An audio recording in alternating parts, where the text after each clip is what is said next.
Before diving into the demo, it is important to understand how these tools complement each other.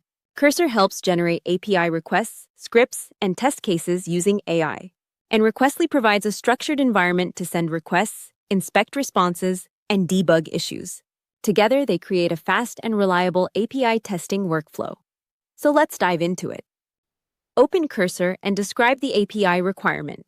For example, generate a GET request for fetching questions from the Stack Exchange API.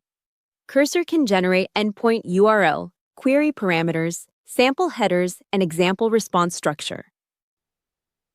Cursor can also help generate test scenarios. Ask Cursor to create edge case inputs. Use these outputs in Requestly to validate API behavior. Now switch to Requestly and create new request. Paste the endpoint generated from Cursor. Add required query parameters and headers if needed. Click on Send to execute the request. Requestly displays status code, response body, and headers. To make requests dynamic, use variables. Create environment or collection variables such as. This helps reuse the same request across different scenarios.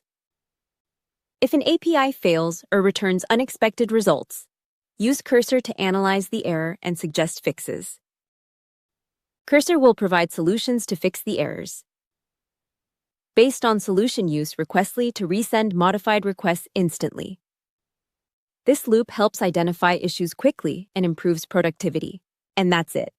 This is how you can fast-pace your API testing workflow using Cursor and Requestly.